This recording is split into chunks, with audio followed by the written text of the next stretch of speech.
Good morning all of you and welcome again to our physics class. Student, today we are going to start some basic concept and that basic concept is related with magnet, its properties, इसकी properties हमें study करनी है magnet की और उसके बारे में हमें कुछ बातें करनी है।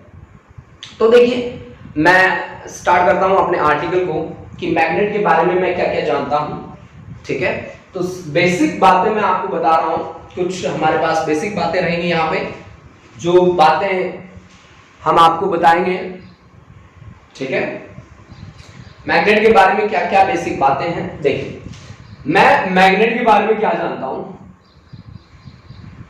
मैग्नेट की प्रॉपर्टी होती है कि ये निकिल आयरन कोबाल्ट इन ऑब्जेक्ट को अपनी तरफ अट्रैक्ट करती है, ठीक है जी। मैग्नेट में हमेशा डायपोल एग्जिस्ट करता है, ऑलवेज एग्जिस्ट, डायपोल हमेशा एग्जिस्ट करेगा और एक सिंगल मैग्नेट के लिए उसके पोल्स की स्ट्रेंथ जो है वो हमेशा सेम रहेगी, ठीक है। For a single magnet pole strength will always be same in each and every situation, ठीक है। पोल स्ट्रेंथ हमेशा क्या रहेगी, सेम रहेगी हर सिचुएशन में, ठीक है।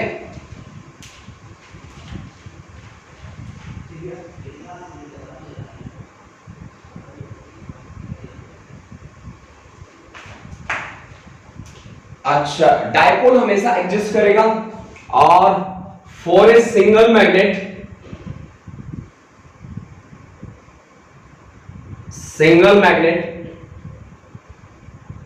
strength of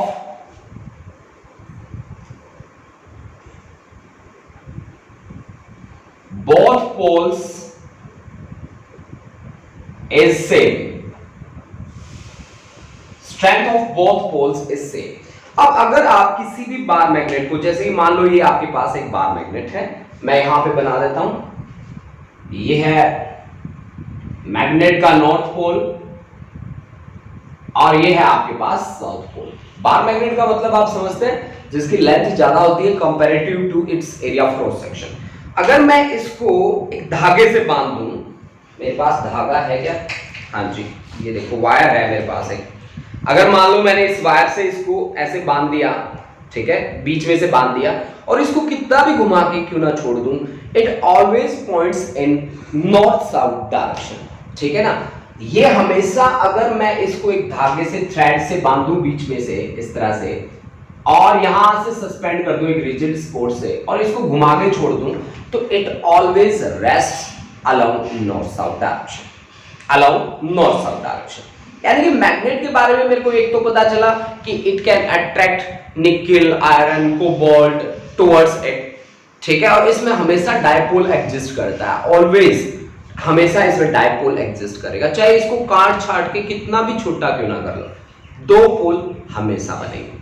अगर दो पोल हैं तो magnetic dipole moment will exist in each and every situation for a magnet. यानी कि magnetic dipole moment will exist in each and every situation, in each and every situation,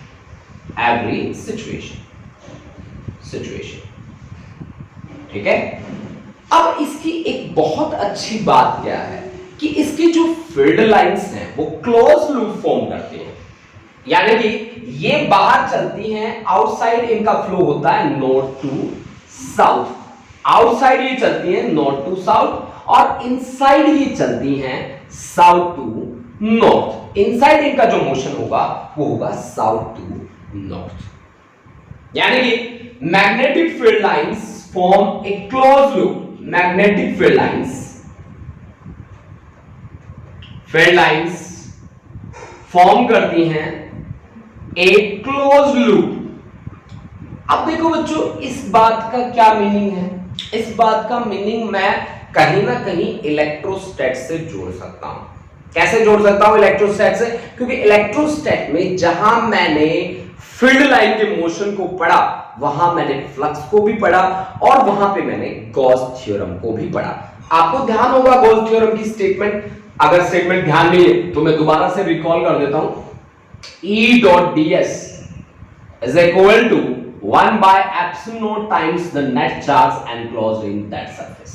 Net charge enclosed in that surface. अब आप मुझे बताइए कि यहां magnetism में क्या होना चाहिए? उसकी जगह पे B dot ds, this is magnetic flux obviously, E dot ds electric flux था, तो B dot ds क्या हो जाएगा? Magnetic flux. इलेक्ट्रिक फ्लक्स, ये कॉन्सेप्ट आपको सबसे बड़ी इंफॉर्मेशन क्या देता था आपको पता है? अगर नहीं पता तो मैं बताता हूं। ये कॉन्सेप्ट गॉस लॉ आपको बताता था कि इलेक्ट्रिक फील्ड लाइंस कंटिन्यू नहीं होती, ये पॉजिटिव से स्टार्ट होते हैं और नेगेटिव पे क्या हो जाती हैं? टर्मिनेट हो जाते हैं, खत्म हो जाते हैं। ये पॉजिटिव से चलती हैं और नेगेटिव पे खत्म हो जाती हैं, जबकि मैग्नेटिक फील्ड लाइन तो कंटिन्यू रहती है यार, ये तो खत्म ही नहीं होती है ना। आउटसाइड जा रही है नॉर्थ टू साउथ, इनसाइड जा रही है साउथ टू नॉर्थ, खत्म ही नहीं हो रही, खत्म ही नहीं हो रही, मतलब क्लोज लूप फॉर्म कर रही है। Means Gauss law in magnetism has zero value. Zero value रखने का कारण क्या है कि इसमें ना कोई एंडिंग पॉइंट है ना कोई स्टार्टिंग पॉइंट है, बाहर जा रही है नॉर्थ टू साउथ, इनसाइड जा रही है south to north, these are forming a close loop. So we can say Gauss law in magnetism has zero value as magnetic field line form closed loop. Magnetic field line क्या form करती है? Close loop form करती है। इसी के कारण क्या होगा? Gauss law in magnetism has zero value. This is Gauss law in magnetism has zero value. Gauss law in magnetism has zero value. इनकी वैल्यू क्या रहेगी? जीरो रहेगी। अब मान लीजिए मेरे पास एक मैग्नेट है ऐसा, ये मैग्नेट का नॉर्थ पोल है, मैंने दूसरा मैग्नेट लिया और इसके सामने रख दिया साउथ, एक नॉर्थ पोल और दूसरा है मेरे पास साउथ पोल, और इन दोनों के बीच जो गैप है, let us consider that gap is r। इसके पोल की ताकत अलग है, that is the pole strength, say this is m1, m से डिनोट करते हैं हम पोल स्ट्रेंथ को, ठीक है, and say that is small m2 be the pole strength of second magnet. This is the first magnet, this is second magnet, ठीक है। हमने क्या माना है कि let m1 is equal to pole strength of first magnet and m2 be the pole strength of second magnet। First magnet का pole strength हमने मान लिया m1 और सेकंड का हमने मान लिया m2, और दोनों के बीच सेपरेशन हमने मान लिया r। जैसे आपने कूलम्ब्स लॉ इन इलेक्ट्रोस्टैट पढ़ा था, वैसा ही यहां पे कूलम्ब्स लॉ इन मैग्नेटिज्म भी अप्लाई होगा। अगर आपने ये सब कुछ नोट कर लिया हो तो फिर मैं आगे बढ़ जाता हूं, ठीक है। देखिए बिल्कुल जनरल बातें मैं कर रहा हूं आज यहाँ पे, बिल्कुल जनरल बातें होंगी, लेकिन ये ऐसी बातें होंगी जो आपके कॉन्सेप्ट को बहुत ज्यादा क्लियर करेंगे, ठीक है। देखो कैसे, देखो उसके बाद मेरे पास यहां से मैं रब कर रहा हूं इसको,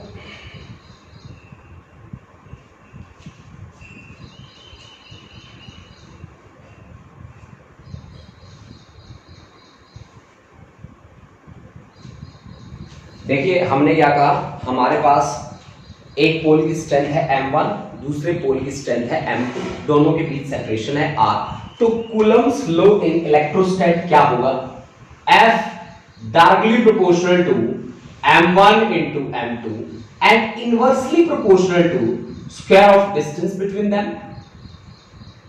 If we remove the sign of proportionality, then we have to multiply with some magnetic constant। और मैग्नेटिज्म में हम कांस्टेंट किसे ले रहे हैं? म्यू को। Then this constant is mu not upon 4 pi, this is m1 m2 divide by r square. This is Coulomb's law in magnetism, Coulomb's law in magnetism, ठीक है। मैग्नेटिक फोर्स के लिए m1 m2 divide by r square, where m1 is the pole strength of first magnet and m2 be the pole strength of second magnet. अब देखो मैं पोल strength को कैसे define करूं? पोल स्ट्रेंथ को मैं कहां से डिफाइन कर सकता हूं? किसी भी पोल की स्ट्रेंथ, आपने देखा होगा कि हम एक आयरन फिलिंग ले लें, ठीक है, और आयरन फिलिंग को, वो तो हमने 10th क्लास में किया है, आयरन फिलिंग को हम एक कागज के ऊपर फैला लेते हैं, ठीक है, लोहे के छोटे छोटे टुकड़े, और उसके नीचे एक मैग्नेट लगा देते हैं।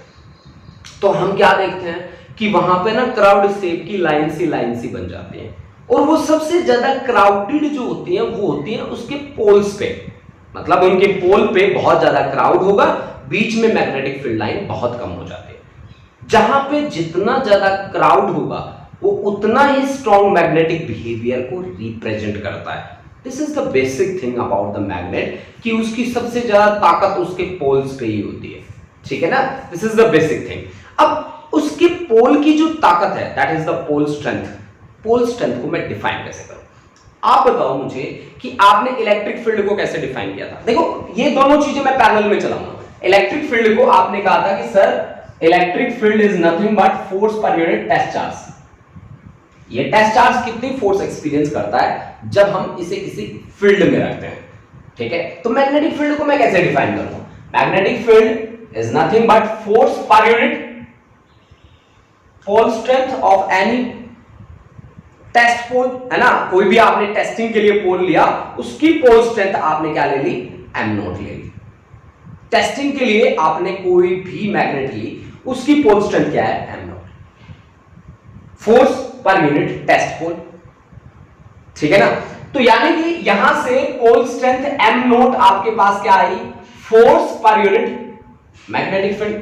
The ratio of force to magnetic field nothing but equal to the pole strength. यानी कि जब आपको पोल की स्ट्रेंथ को डिफाइन करना हो, पोल स्ट्रेंथ कितनी फोर्स एक्सपीरियंस की जाएगी कितने मैग्नेटिक फील्ड के कारण, this is the physical meaning of pole strength. कितनी फोर्स एक्सपीरियंस की जाएगी कितने मैग्नेटिक फील्ड के कारण, this is nothing but equal to pole strength. Now what should be the dimensions and unit for pole strength? अब आप मुझे बताइए कि ये है आपके पास फोर्स, ये है मैग्नेटिक फील्ड के कारण फोर्स, ठीक है ना। ये है आपके पास मैग्नेटिक फील्ड बी। बी की यूनिट क्या होती है?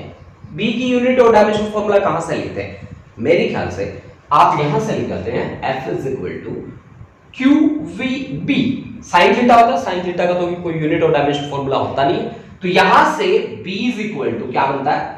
F upon Q into V। तो यहां से आपके पास F बाय B की वैल्यू है F upon Q into V। तो F से F cancel, this is charge into velocity. Charge into velocity का क्या डायमेंशनल फॉर्मूला है? वही पोल स्ट्रेंथ का डायमेंशनल फॉर्मूला है और वही उसकी यूनिट्स हैं। चलो स्टार्ट करते हैं हम लिखना। देखिए चार्ज क्या होता है? करंट इंटू टाइम, और वेलोसिटी क्या होता है? Displacement upon time. यानी कि पोल स्ट्रेंथ का डायमेंशनल फॉर्मूला कौन बनाएगा? Charge into velocity. चार्ज क्या है हमारे पास? चार्ज है current into time, current into time. और वेलोसिटी क्या है हमारे पास? Displacement upon time. जैसे displacement divide by time, time से टाइम के डायमेंशन कैंसिल हो जाते हैं। करंट का है I, डिस्प्लेसमेंट का है L। यानी कि this is m0, L1, t0 और I करंट के लिए ampere A, A1। This is the dimensional formula for किसके लिए? Dimensional formula for pole strength. इसकी यूनिट भी लिख सकते हैं। करंट की यूनिट क्या होती है? एम्पियर, और लेंथ की यूनिट क्या होती है? Ampere metre. This is ampere metre, ठीक है। एम्पियर मीटर उसकी क्या रहेगी? यूनिट रहेगी, और उसका डायमेंशन फॉर्मूला रहेगा m0, L1, t0, A1। This is the dimension formula for pole strength. Student this concept is although very easy, और ये बहुत ही बेसिक कॉन्सेप्ट है जिस कॉन्सेप्ट की मैं यहाँ पे बात कर रहा हूँ, ठीक है। लेकिन हाँ, इसमें आपको रट्टे मारने की कोई भी जरूरत नहीं है। आप रट्टे बिल्कुल नहीं मारेंगे, रट्टाफिकेशन पे बिल्कुल मत जाइए। ये कॉन्सेप्ट आपको ध्यान रखना है कि हाँ जी ऐसा कॉन्सेप्ट होता है। आप नोट भी कर सकते हैं इन चीजों को साथ साथ, ठीक है, आप नोट करते जाइए, इनको छोड़िए मत। अब देखो मैं आपको इसी के साथ साथ मैग्नेटिक डाइपोल मोमेंट पे ले जाता हूं, ठीक है। हालांकि हम यहाँ पे मैग्नेटिक फील्ड लाइंस का कॉन्सेप्ट भी ला सकते हैं। मैग्नेटिक फील्ड लाइंस आपको पता है, यहाँ पे जैसा आपने इलेक्ट्रिक फील्ड लाइन को एक्सप्लेन किया था वैसे का वैसा आपको एक्सप्लेन करना है मैग्नेटिक फील्ड लाइंस को, और उसी के साथ साथ मैं एसोसिएट कर दूंगा टॉपिक मैग्नेटिक डाइपोल मोमेंट को। देखो बच्चों, आज मैं जो टॉपिक ले रहा हूं कहीं ना कहीं वो इलेक्ट्रोस्टैट से थोड़ा सा कंपैरिजन करते हैं अपने आप को, ठीक है। जब मैं मैग्नेटिक फील्ड लाइन की बात करूंगा तो कहीं ना कहीं मैं सिमिलर रखूंगा to that of electric field lines. और इलेक्ट्रिक फील्ड लाइंस की क्या क्या प्रॉपर्टी थी, वही की वही प्रॉपर्टीज मुझे आज यहाँ पे एक्सप्लेन करनी है, ठीक है। सेम वही प्रॉपर्टीज हैं कि दो मैग्नेटिक फील्ड लाइन एक दूसरे को कट नहीं कर सकती।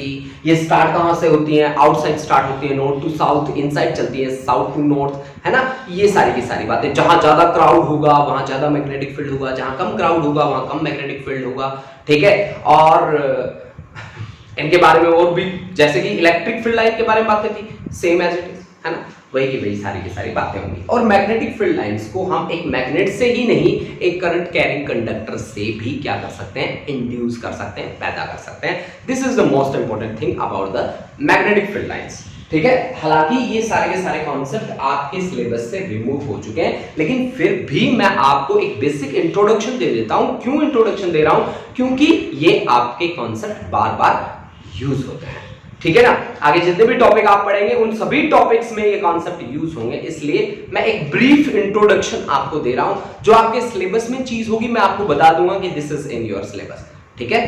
तो आप मेरे साथ जुड़े रहिए, देखते रहिए। देखो बच्चों, आप देखो मैं बातें करूंगा मैग्नेटिक फील्ड लाइंस की।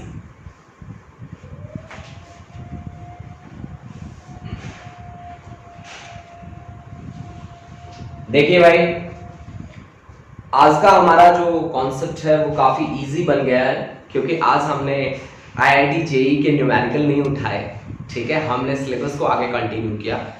आईआईटी जेई के लिए हम मैराथन क्लास की डिमांड रखेंगे अपनी, ठीक है, मैनेजमेंट के आगे। और अगर हमें अलाउ कर दिया तो फिर हम 2 और 3 आवर्स की एक मैराथन क्लास ले लेंगे, जिसमें हम कंप्लीट न्यूमेरिकल करेंगे। बहुत सारे बच्चों की रिक्वेस्ट मेरे पास आई थी कल, ठीक है, उसमें से 3 to 4 स्टूडेंट्स ही थे वो, ठीक है।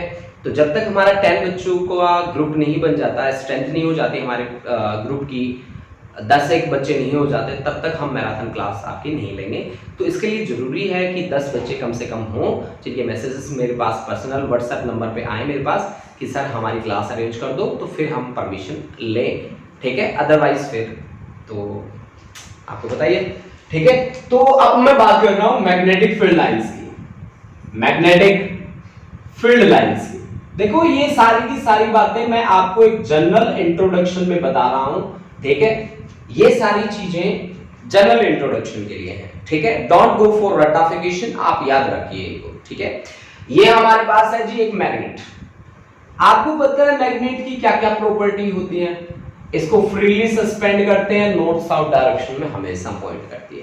मैग्नेट में 2 पोल हमेशा एग्जिस्ट करते हैं, और 2 पोल एग्जिस्ट करने के कारण magnetic dipole moment will exist in each and every situation. इसके पोल की स्ट्रेंथ मैक्सिमम होती है पोल्स पे, pole strength is maximum at poles, ठीक है। और यहां पे इनकी क्या बातें होती है, इसको आप कितना भी कट करते जाएं, ठीक है, 2 पोल हमेशा एग्जिस्ट करेंगे, और दोनों पोल्स की strength in each and every situation will be equal. चाहे आप इसको काट छाट के कितना भी छोटा क्यों ना कर लो इस मैग्नेट को, दोनों पोल्स की स्ट्रेंथ हमेशा क्या रहेगी, बराबर रहेगी, ठीक है।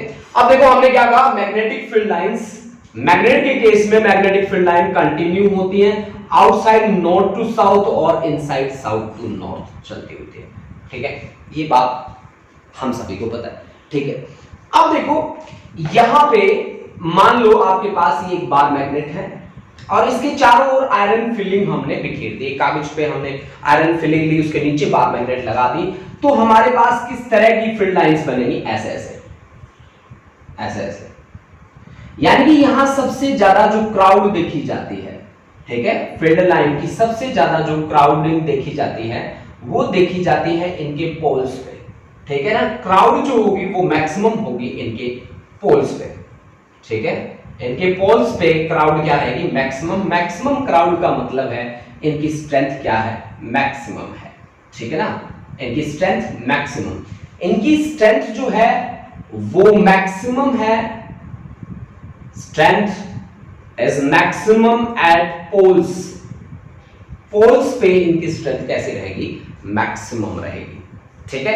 And two field line can never, two field lines can never penetrate each other, can never penetrate each other, एक दूसरे को कभी भी पेनिट्रेट नहीं करेंगी, ठीक है। अगर दो फील्ड लाइन एक दूसरे को पेनिट्रेट करेंगे ऐसे, तो एक सिंगल पॉइंट दो डायरेक्शन से डील करेगा, क्योंकि मैग्नेटिक फील्ड की डायरेक्शन हम कैसे निकालते हैं, कोई भी मैग्नेटिक फील्ड लाइन ले लो, मान लो ये मैग्नेटिक फील्ड लाइन है, इसके किसी भी पॉइंट पे टेंजेंट ड्रॉ कर दो इंक्रीजिंग डायरेक्शन में, that will represent the direction of magnetic field. जैसा कि इलेक्ट्रिक फील्ड में किया था आपने, सेम वही कॉन्सेप्ट है, ठीक है। वहां पे आप कह रहे थे कि tangent draw, tangent represent the direction of electric field, यहां पे टेंजेंट मैग्नेटिक फील्ड की डायरेक्शन को रिप्रेजेंट कर रहा है। सेम वही के वही कॉन्सेप्ट्स हैं, बस आपको कट कॉपी एंड पेस्ट करना है। इलेक्ट्रिक फील्ड लाइन की जगह मैग्नेटिक फील्ड लाइंस आपको इंट्रोड्यूस करना है। जैसा हमने एक्सप्लेन किया था कि two field lines can never penetrate each other, वहां पे वैसा ही है यहां पे कि two magnetic field lines can never penetrate each other. If they will penetrate each other, then a single point will deal with the two directions. That is impossible. एक field की दो डायरेक्शन तो हो ही नहीं सकती, है ना। That represent the two direction. एक सिंगल पॉइंट टू डायरेक्शन को रिप्रेजेंट नहीं कर सकता. That's why two field line can never penetrate each other. ये कभी एक दूसरे को penetrate नहीं कर सकती, ठीक है। This is the thing about some general introduction of magnetic field lines.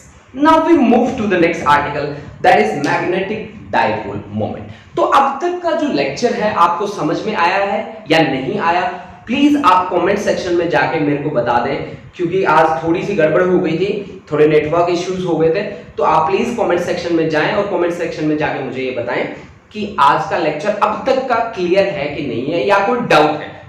अगर आपको कोई डाउट है तो प्लीज अभी आप मेरे को बताइए, कि मैं आपको 2 मिनट्स दे रहा हूं, 2 मिनट्स में आप कमेंट बॉक्स में जाइए, कमेंट बॉक्स में जाके अपने डाउट्स हैं तो डाउट मुझे बताइए। अब तक आपका क्लियर है कॉन्सेप्ट तो क्लियर बता दीजिए। सभी बच्चे लिखेंगे क्लियर, अगर डाउट है तो डाउट, और आगे आप लिख देंगे जो भी डाउट है। तो मैं अभी शेयर कर लेता हूं आपका डाउट, ठीक है।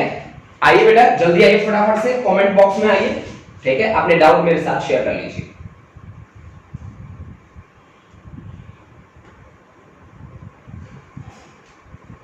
सार्थक, yes sir, all clear, thank you बेटा। अच्छा, Manjot clear sir, Yatanshi clear, Gurleen ठीक है, Gurleen Kaur, Imroz Kaur, Jasleen Kaur, Gauri Thakur, Prashant Sharma, all good sir. Arshpreet Kaur clear, Neha Biju clear,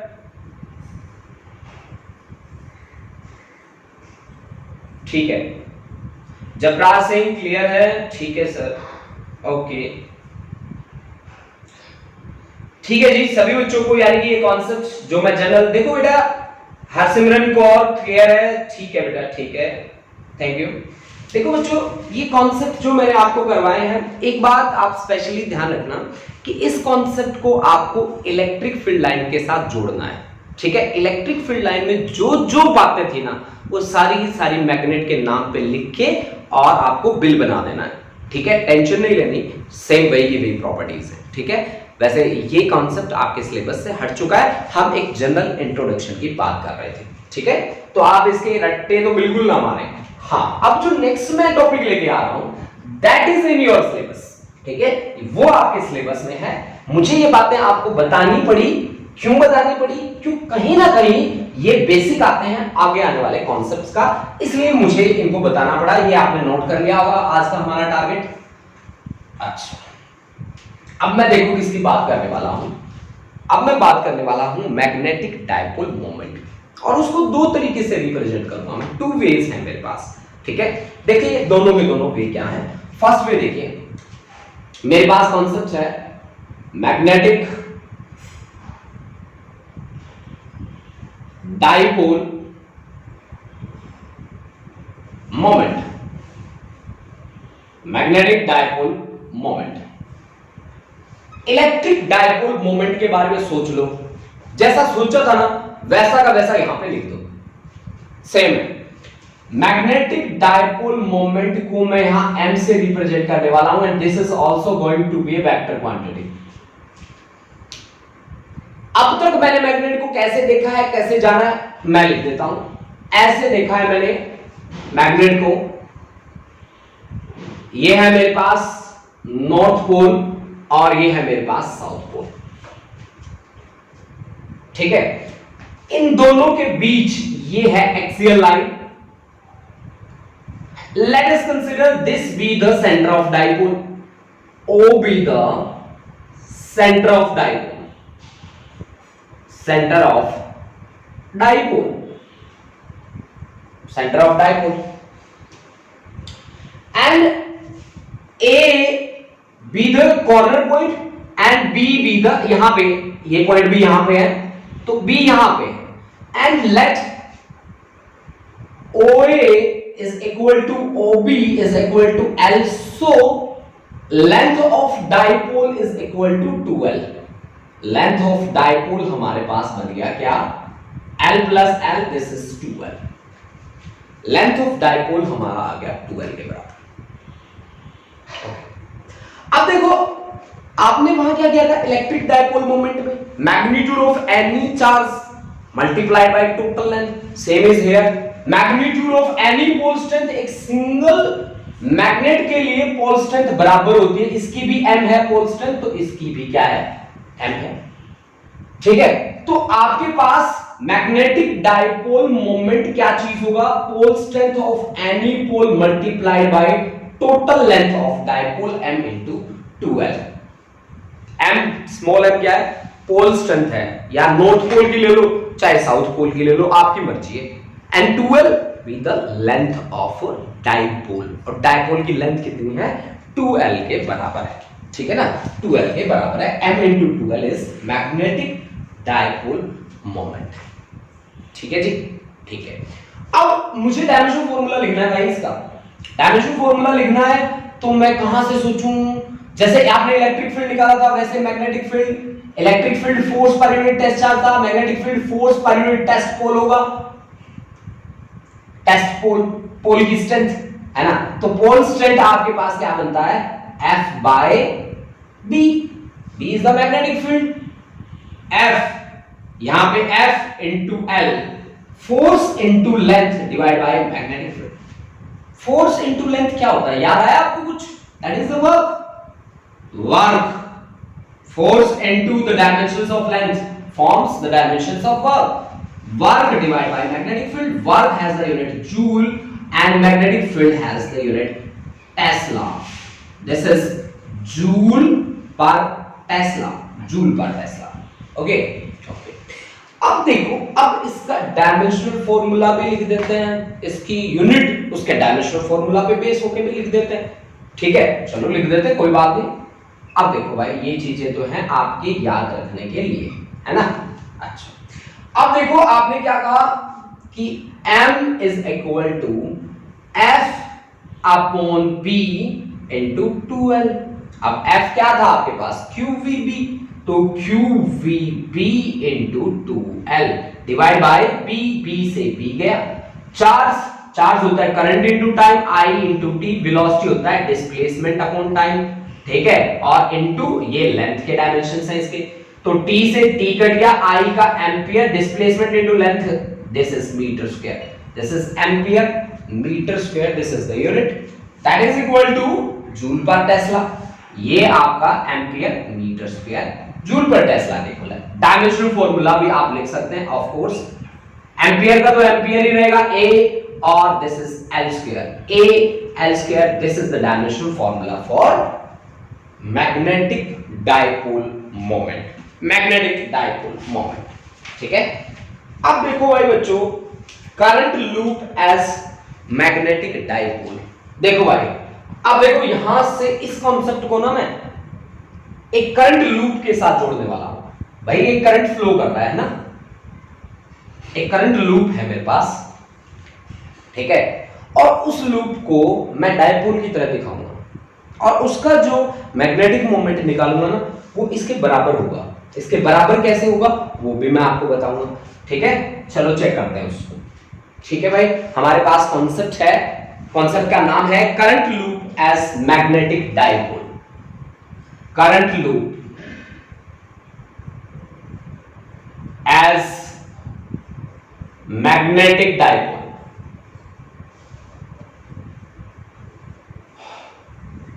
current loop as magnetic dipole. ये देखिए हमारे पास यहां पे करंट फ्लो कर रहा है ऐसे, मैंने एंटी क्लॉकवाइज डायरेक्शन में करंट का फ्लो कराया है। ये मेरे पास एक लूप है। देखो बच्चों, अगर मान लो मैं कोई भी पेज ले लेता हूं, मैं एक पेज लेके आ रहा हूं, पेज, ये मेरे पास एक पेज है। देखो ये मान लो कि आपका करंट लूप है और मैं यहां पे लूप ड्रॉ कर रहा हूं, मेरे को पेन भी चाहिए भाई।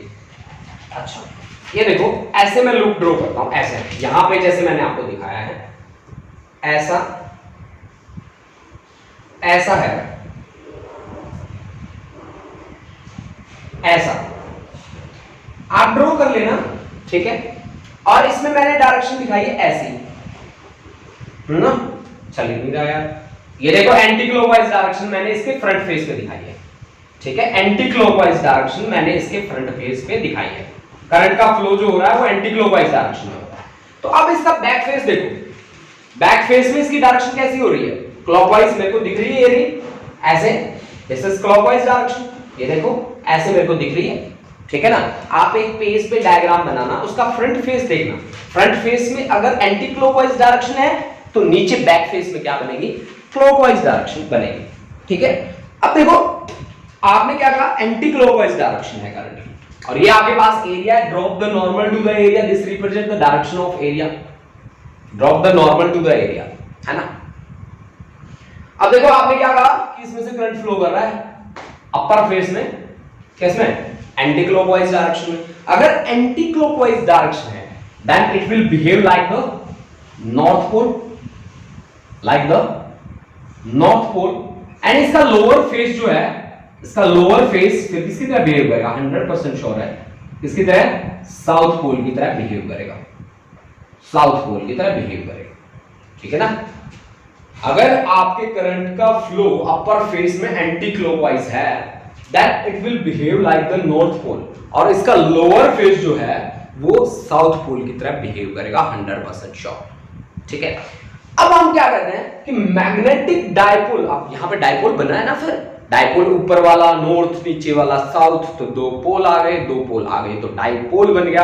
अब डाइपोल का बनना किस पे डिपेंड किया भाई, मुझे तो करंट दिखा यहां पे केवल, और मुझे क्या दिखा, एरिया भी दिखा, ठीक है ना, कि इतना एरिया उसने ट्रेस किया है, क्योंकि आपने लिखा करंट लूप, इस क्लोज लूप का मैं एरिया निकाल सकता हूं, ठीक है। तो m इज इक्वल टू कोई constant k into I into a, where k in all system has value is equal to 1, जहां पे k की वैल्यू हर एक सिस्टम में 1 होगी। 1 वैल्यू रखते ही मेरे पास m इज इक्वल टू क्या आया, करंट इनटू एरिया। इसका डायमेंशन फार्मूला देखो, इसका डायमेंशन फार्मूला क्या होगा, करंट का क्या होता है डायमेंशन फार्मूला, एंपियर, एरिया क्या होता है, l स्क्वायर, तो a l स्क्वायर, इसकी यूनिट लिखो, एंपियर का तो एंपियर ही रहेगा भाई, और उसका हो जाएगा मीटर स्क्वायर। अब आप इस कॉन्सेप्ट को इस कॉन्सेप्ट में जाके देखो, इसका डायमेंशन फार्मूला क्या था, al स्क्वायर, इसका क्या है al स्क्वायर, इसकी यूनिट क्या थी am स्क्वायर, इसकी भी यूनिट क्या है am स्क्वायर, है ना। Then unit and dimension formula are same, then these relations are same, ठीक है। आपने 11th क्लास में पढ़ा है डायमेंशनल फार्मूला, और डायमेंशनल फार्मूला के यूजेस पढ़े थे। उस यूजेस में आपको बताया गया था कि अगर LHS और RHS के डायमेंशनल फार्मूला बराबर है तो फिर आपका फार्मूला करेक्ट है। यानी कि अगर मैं इस फार्मूला को इस फार्मूला के बराबर रख दूं, I into A, is equal to m into 2l, यानी कि I into A is equal to m into 2l। अगर इसका डायमेंशन फॉर्मूला इसके डायमेंशन फॉर्मूला के बराबर आ जाता है then the relation is correct. और हमने ये फाइंड किया कि दोनों का डायमेंशन फॉर्मूला तो बराबर है तो हमारा रिलेशन बिल्कुल सही है। ठीक है, बिल्कुल सही है। अगर यहाँ पे n टर्न्स होते तो हम मैग्नेटिक डायपोल मोमेंट को कैसे लिखते? For n turns. n turns के लिए क्या करना है यार, सीधा n से मल्टीप्लाई कर दो तो m is equal to n I। This is the thing student, today we have covered the topic. The topic is magnetic dipole moment in case of a magnet and in case of a current carrying loop। ठीक है, आपको ये concept कैसा लगा, समझ में आया कि नहीं आया, आज की क्लास में क्या क्या डाउट्स आपके आए हैं, प्लीज आप शेयर कर दो। जिन बच्चों की अटेंडेंस नहीं हुई है वो अटेंडेंस आप बता दो ताकि मैं आपकी अटेंडेंस मार्क कर दूं। ओके स्टूडेंट्स, ठीक है, फटाफट से आप कमेंट बॉक्स में आओ और कमेंट बॉक्स में आके मेरे को बताओ कि क्लास आपको कैसी लगी। कोई डाउट्स हैं आपके? अगर डाउट्स हैं तो प्लीज शेयर कर लो वो सारे के सारे डाउट्स। लास्ट के 5 मिनट्स हैं हमारे पास, ठीक है। और आज की क्लास के बारे में भी कमेंट दो क्योंकि आज मैं थोड़ा सा अपसेट हुआ था नेटवर्क इश्यूज के कारण, ठीक है। तो अपसेट हुआ, फिर भी क्लास कैसी रही बता दीजिए, ठीक है। अरमान भारद्वाज, अच्छा, Gurleen Saini, awesome lecture, thank you Gurleen, thank you बेटा। Class was good sir, all clear, very good. Damanjeet, Harsimran Kaur, no sir, no doubt, and class was interesting, thank you Harsimran, thank you बेटा। Manreet Kaur, class was awesome, thank you बेटा। बेटा कोई doubt आया तो doubt भी बताओ कि आज मैं ना थोड़ा सा पजल था, ठीक है। Jasleen Kaur, class was interesting. Students, मैं आपको ये बात स्पेशली बताना चाहता हूँ कि मेरे ना जैसे मैंने क्लास स्टार्ट करी तो इसमें कुछ एक ना नेटवर्क एरर आ रहा था, उस करके ना मैं थोड़ा सा डिस्टर्ब हो गया, और डिस्टर्ब होने के कारण थोड़ा सा लेक्चर कहीं ना कहीं जितना इंटरेस्टिंग मैंने बना रखा था उतना इंटरेस्टिंग नहीं बन पाया। फिर भी आपको कैसा लगा, समझ में आया कि नहीं आया? अगर समझ में नहीं आया तो प्लीज आप मेरे को बता दो, मैं वो कॉन्सेप्ट आपको दोबारा भी करवा दूंगा, ठीक है। हाँ, बहुत सारे बच्चों की रिवीजन की भी बात आती है कि रिवीजन आप हमको एक ब्रीफ रिवीजन दे दीजिए, ऐसी भी बातें हैं तो प्लीज आप मेरे साथ शेयर कर लो, ठीक है। आपकी कोई भी डाउट्स है, आई एम फुल्ली रिस्पॉन्सिबल, ठीक है। मैं उनके लिए पूरी तरह से रिस्पॉन्सिबल हूं, मैं रिस्पॉन्सिबिलिटी लेता भी हूं, ठीक है। जो बच्चे, और मेरी क्लास के कुछ एक बच्चों के पास मेरे कॉल भी आ जाएंगे, आज आ जाएंगे या कल आ जाएंगे, तो वो बच्चे मेरे साथ पर्सनली जुड़ेंगे, उनका मैं एक ग्रुप बनाऊंगा, ठीक है। और वो ग्रुप मेरे साथ वर्क करेगा, जैसे जैसे मैं वर्क करूंगा वैसे वैसे वो मेरे साथ जुड़ा रहेगा।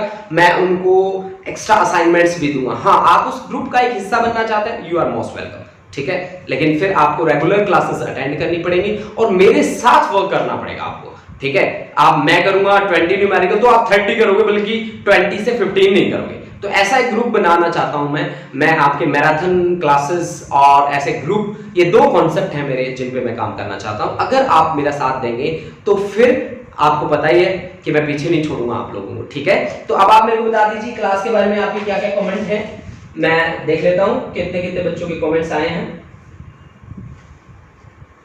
अच्छा, यहाँ पे Jaswinder, Jasleen, Arshpreet Kaur, Manjot Kaur, Gurleen Kaur, Neha Biju, Imroz, Japraj Singh, Gurleen Kaur, Arman Bhardwaj, Gauri Thakur, Prashant Sharma, nice class sir, thank you Prashant, thank you.